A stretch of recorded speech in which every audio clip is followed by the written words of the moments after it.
O Barril de Amontilado, Edgar Allan Poe, 1846. Suportei o melhor que pude as injúrias de Fortunato, mas quando ousou insultar-me, jurei vingança. Vós, que tão bem conheceis a natureza de meu caráter, não havereis de supor, no entanto, que eu tenha proferido qualquer ameaça. No fim, eu seria vingado. Este era um ponto definitivamente assentado, mas a própria decisão com que eu assim decidira excluía qualquer ideia de perigo. Assim devia apenas castigar, mas castigar impunemente. Uma injúria permanece irreparada quando o castigo alcança aquele que se vinga. Permanece igualmente sem ser reparado quando o vingador deixa de fazer com que aquele que o ofendeu compreenda que é ele quem se vinga. É preciso que se saiba que nem por meio de palavras nem de qualquer ato dei a Fortunato motivo para que duvidasse de minha boa vontade. Continuei, como de costume, a sorrir em sua presença. E ele não percebia que o meu sorriso agora tinha como origem a ideia da sua imolação.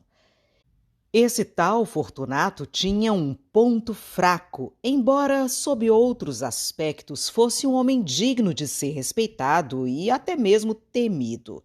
Vangloriava-se sempre de ser entendido em vinhos. Poucos italianos possuem verdadeiro talento para isso. Na maioria das vezes, seu entusiasmo se adapta àquilo que a ocasião e a oportunidade exigem, tendo em vista enganar os milionários ingleses e austríacos.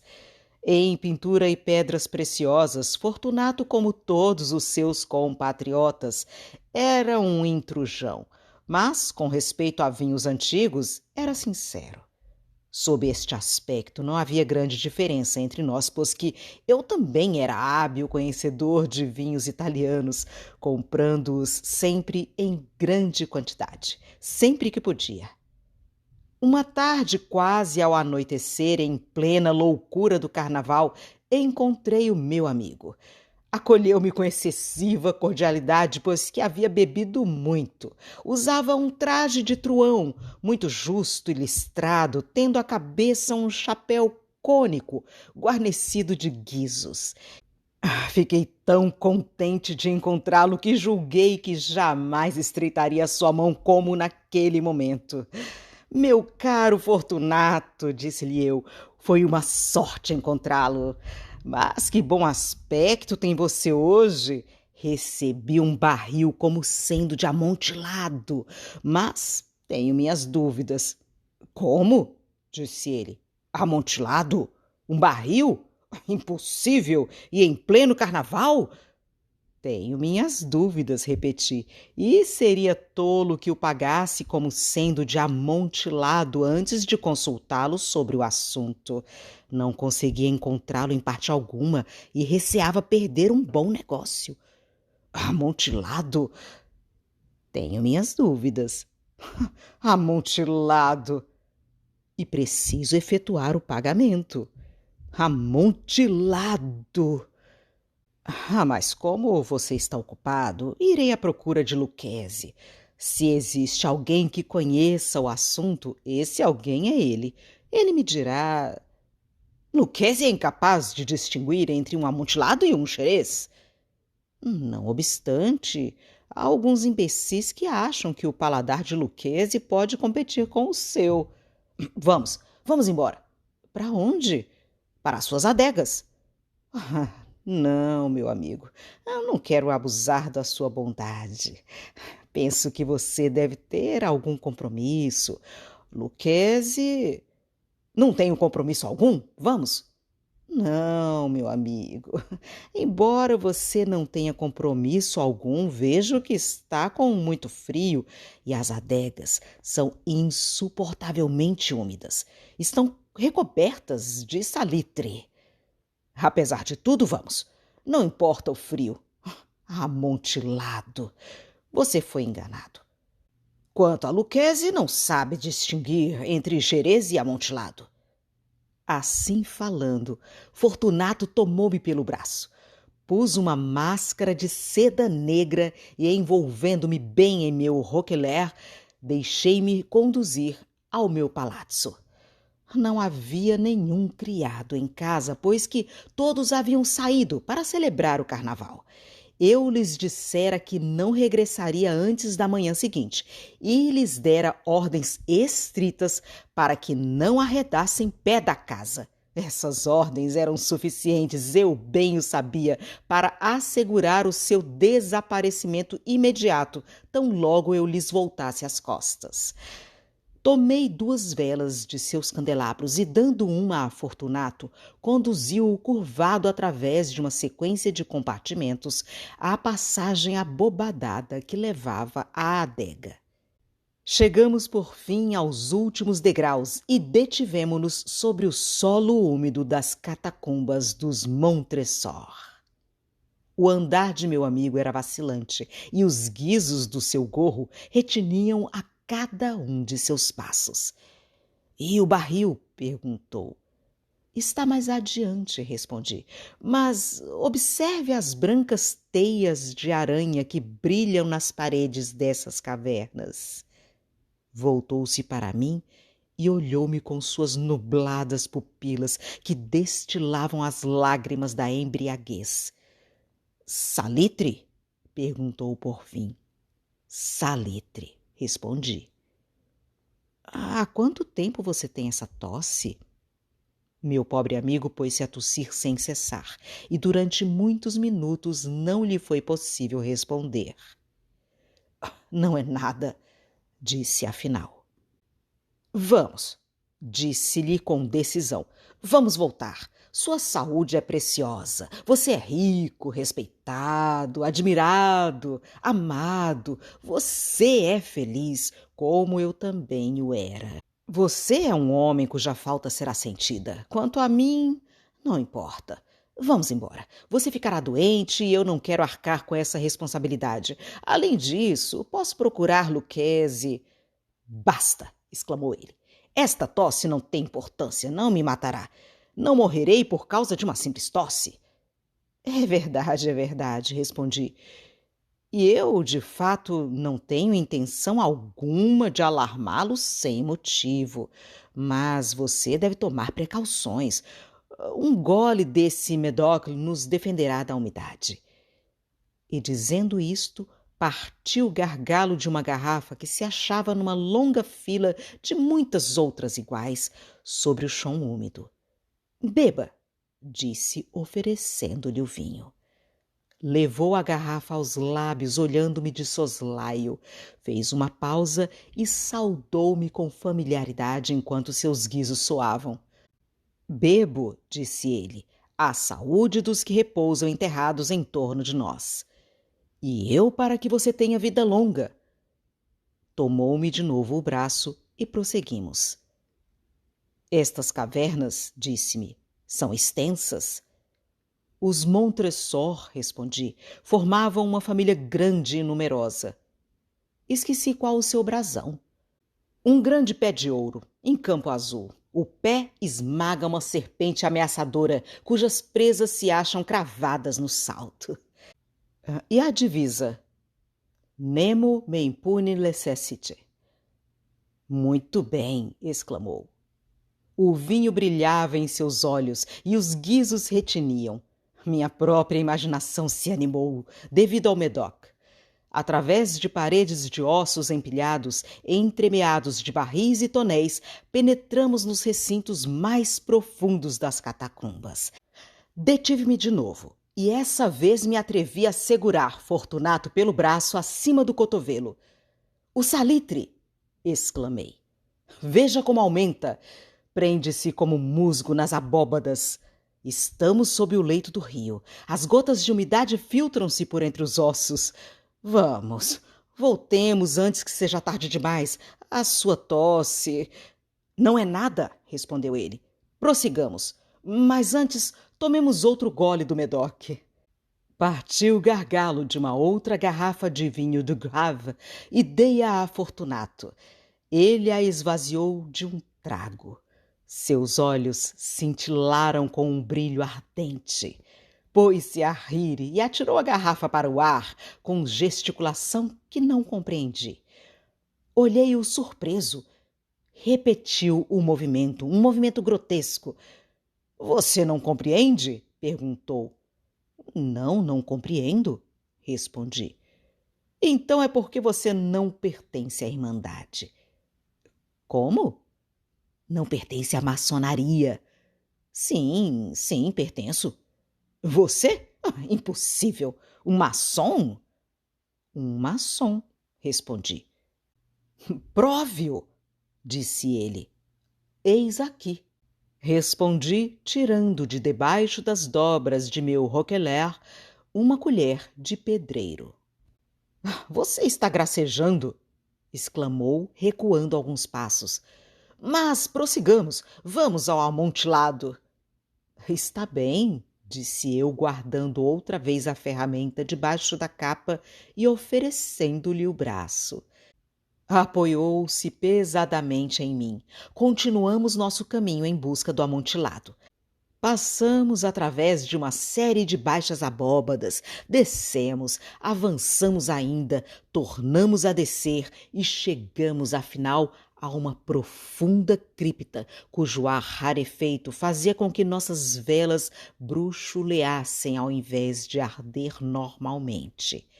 Na extremidade mais distante da cripta aparecia uma outra, menos espaçosa. Despojos humanos empilhavam-se ao longo de seus muros até o alto das abóbadas, à maneira das grandes catacumbas de Paris. 3 dos lados dessa cripta eram ainda adornados dessa maneira. Do quarto, os ossos haviam sido retirados e jaziam espalhados pelo chão, formando num dos cantos um monte de certa altura. Dentro da parede, que com a remoção dos ossos ficara exposta, via-se ainda outra cripta, ou recinto interior, de uns 4 pés de profundidade, 3 de largura e 6 ou 7 de altura. Não parecia haver sido construída para qualquer uso determinado, mas constituir apenas um intervalo entre os 2 enormes pilares que sustinham a cúpula das catacumbas, tendo por fundo uma das paredes circundantes de sólido granito. Foi em vão que Fortunato, erguendo sua vela bruxuleante, procurou divisar a profundidade daquele recinto. A luz fraca não nos permitia ver o fundo. Continue, disse-lhe eu. O amontilado está aí dentro. Quanto a Lucchese...